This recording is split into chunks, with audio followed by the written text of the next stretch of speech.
Nous sommes là à la fin de la troisième cérémonie de remise des prix de la Fondation CEL, qui lutte contre la traite des êtres humains aux fins d'exploitation sexuelle. On le fait avec des jeunes étudiants de différentes écoles, à qui on a donné cette année un thème général, difficile, qui est celui des vulnérabilités. Autrement dit, que vous soyez slammer, procureur, artiste ou journaliste, en quelques instants, présentez votre point de vue sur comment la prostitution exploite la vulnérabilité des uns et des autres. Et on a pu constater à nouveau l'engagement et le talent de gens qui ne sont pas des militants, qui ne connaissaient pas le sujet et qui se sont lancés, se sont renseignés et disent des choses assez fortes qu'on peut retrouver sur le site de la Fondation. Et on verra qu'il y a beaucoup de talent.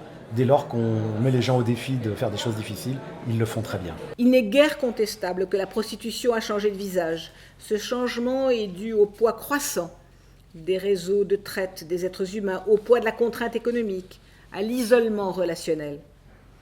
La société numérique, quels que soient ses bienfaits, favorise malheureusement de nombreuses formes d'exploitation sexuelle. Les réseaux sociaux, mal maîtrisés, se transforment en véritables fléaux dont nos enfants sont souvent les victimes. La vulnérabilité, c'est un sujet important dans nos sociétés où on doit toujours être le plus fort, toujours être celui qui domine l'autre. Et les femmes et les enfants ne dominent pas, elles sont dominées. Les avocats sont là pour porter les voix de ces personnes-là. La Fondation CEL se bat au quotidien.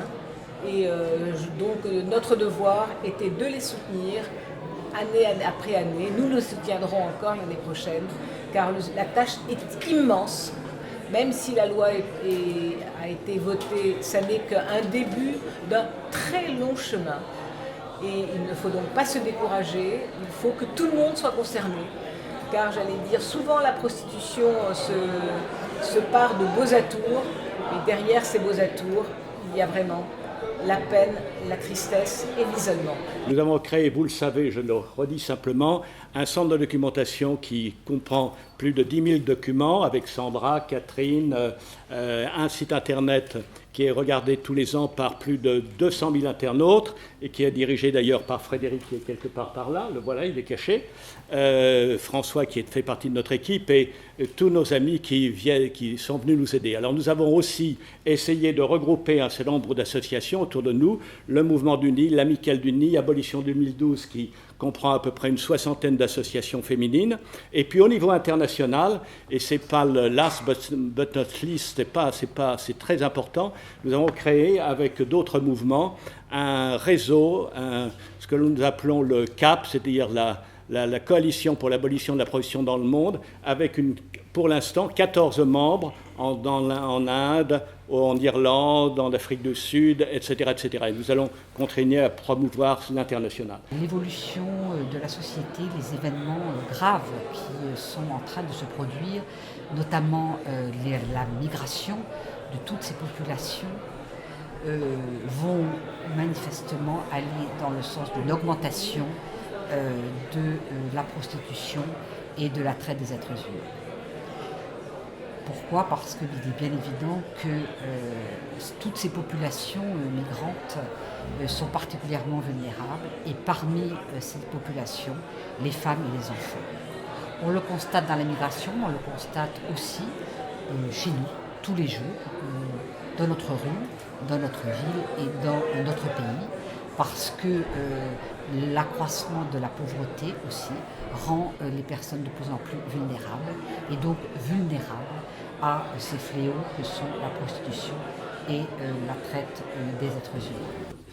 J'ai été très content et très agréablement surpris de présider ce jury cette année parce qu'il y a eu un nombre impressionnant de candidatures. Il y a eu beaucoup de plaidoiries, beaucoup de réquisitoires, beaucoup de slams. Ça, c'est aussi très réconfortant de voir que la jeunesse s'empare d'un problème et s'en empare avec empathie surtout, d'un problème qui concerne toute la société. On dit beaucoup de choses sur la jeunesse et on en dit de plus en plus ces derniers temps. Voilà, de constater que des jeunes s'emparent de ces sujets, c'est rassurant. Il suffit d'ouvrir un journal, et je le fais tous les jours vu que c'est mon métier, pour s'apercevoir que quand on parle de la prostitution, il ne faut pas avoir peur des clichés. Il ne faut pas avoir peur des clichés, il ne faut pas avoir peur des fantasmes. Voilà. Donc ces prix travaillent aussi ont une fonction pédagogique qui est, à mon sens, fondamentale, parce que même si 2016 est une année charnière, parce qu'il y a une loi qui est loin d'être anecdotique qui a été votée, mais après, d'abord, il faut qu'elle soit appliquée, d'une part, et puis surtout, ça s'accompagne d'un travail de fond sur la société. Une loi a une fonction pédagogique, est liée à la vulnérabilité. On est vulnérable avant de rentrer dans la prostitution, pour des tas de raisons. On est vulnérable physiquement, on est vulnérable économiquement, on est vulnérable socialement, et on le devient encore plus quand on y entre, parce que la prostitution est fondée sur l'arbitraire, et on n'est pas plus vulnérable que quand on est soumis à l'arbitraire, parce qu'il n'y a jamais de pourquoi. Je suis en récidive, puisque j'ai déjà prêté mon concours à la première session de ce beau prix qui est organisé par la Fondation CEL, et je suis véritablement ravie d'être encore parmi vous aujourd'hui, et puis de gagner, bien sûr, puisqu'on ne fait ça que pour cela, c'est bien connu. Je suis d'autant plus émue qu'on est dans cette belle bibliothèque, et c'est là que j'ai passé le concours de la conférence, sur ce pupitre. Nombre de mes confrères se sont appuyés de la même manière que moi, et c'est toujours très émouvant d'être dans cette belle bibliothèque, et surtout dans un cadre comme celui-ci. Je suis vraiment, encore une fois, ravie. Je me répète, je n'avais pas préparé quoi que ce soit, et encore une fois, merci beaucoup, merci à tous. Donc les textes qui vous ont été proposés sont le fruit du travail en fait de Diata, qui n'est pas là malheureusement aujourd'hui, et surtout de nos élèves de la classe de seconde bac en spécialité restaurant, service en salle. Donc ces textes ont fait l'objet d'une sélection par Diata, évidemment, et par un petit comité composé de M. Siofi, leur professeur de lettres histoire géo, de moi-même et de M. Vigneault. Le prix vient, je pense, pour eux comme une récompense en fait, de leur engagement, et surtout la reconnaissance de leur travail, et celui de la classe aussi, parce que tous les élèves de la classe ont participé à l'écriture des slams. Donc, et surtout, moi, je trouve du talent de nos élèves. Voilà. Et en tous les cas, on vous remercie vivement de nous avoir donné l'occasion d'être ici aujourd'hui. Je tenais également à remercier la Fondation CEL de nous avoir donné l'occasion de transmettre à nos jeunes apprenants les valeurs d'engagement, d'altruisme qu'ils sauront, à son exemple, développer en tant que futurs citoyens. Pour ce partenariat, en fait, qui nous a séduit assez vite, parce qu'il s'agissait de proposer aux étudiants de traiter d'un sujet complexe, qui est sensible, tabou, et j'oserais même peut-être employer ce terme à la mode, clivant. Nous, on n'est pas des spécialistes de la question, bien sûr, mais sur ce sujet, comme sur d'autres sujets, on peut constater parfois que les médias restent parfois à la surface des choses, ou bien mettent en valeur des éléments un peu sensationnels, plutôt que de privilégier des mises en perspective ou des approfondissements sur certains sujets.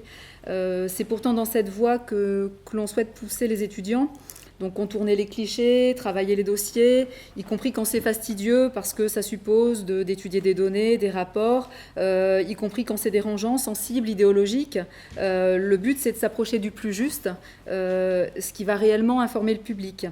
Merci beaucoup, c'est vraiment un beau prix pour commencer une carrière dans le journalisme.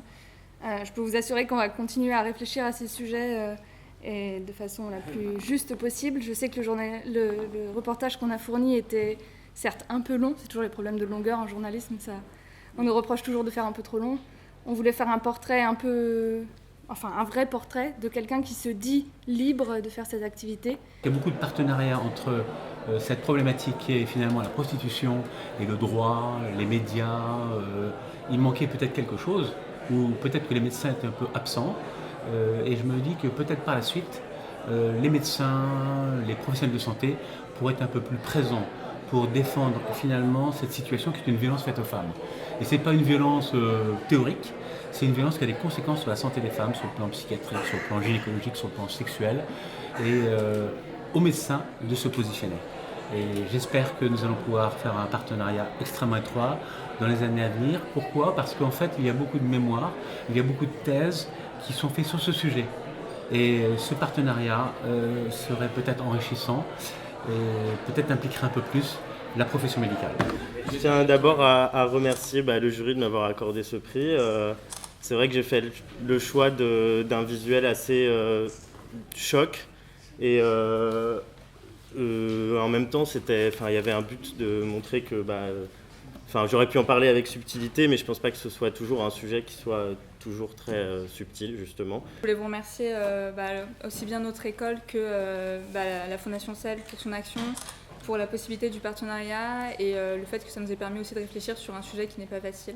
C'est la deuxième année que je me présente et revenir posait forcément la question de se demander si ça avait un sens de reparler tous les 2 ans comme un coucou qui sort de sa boîte régulièrement. Et en fait, ça a eu un sens parce que déjà l'histoire n'était pas la même, l'histoire à défendre. Il y a autant d'histoires que de victimes. Et puis parce qu'en 2 ans, les choses ont beaucoup changé sur le plan de la législation, qui est la chose que je connais le plus, et notamment grâce à la voix de la Fondation CEL. Et donc du coup, c'était se joindre à ce mouvement que de reparticiper. J'ai découvert aussi des sujets qui sont assez méconnus, assez inexplorés. On envisage les questions de prostitution de manière assez classique, même si, comme l'a dit l'un des lauréats, l'environnement législatif a considérablement évolué.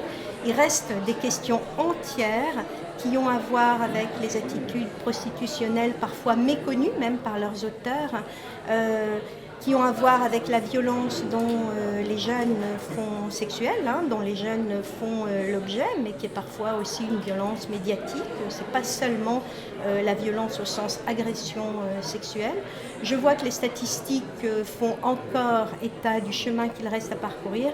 Et donc je suis si heureuse aujourd'hui de voir que la Fondation engage ses beaux partenariats avec l'École nationale de la magistrature, avec l'École du journalisme de Lille, avec des lycées hôteliers prestigieux. Et je crois que c'est exactement comme ça qu'on peut faire progresser le sujet, en amenant tous ceux qui, d'une façon ou d'une autre, ont à traiter de ces questions, à prendre position et à oser dire tout haut des choses qui sont parfois un peu difficiles. Non, ça n'est pas normal d'accepter ce qui, de près ou de loin, ressemble à une violence, même verbale, sexuelle. Voilà.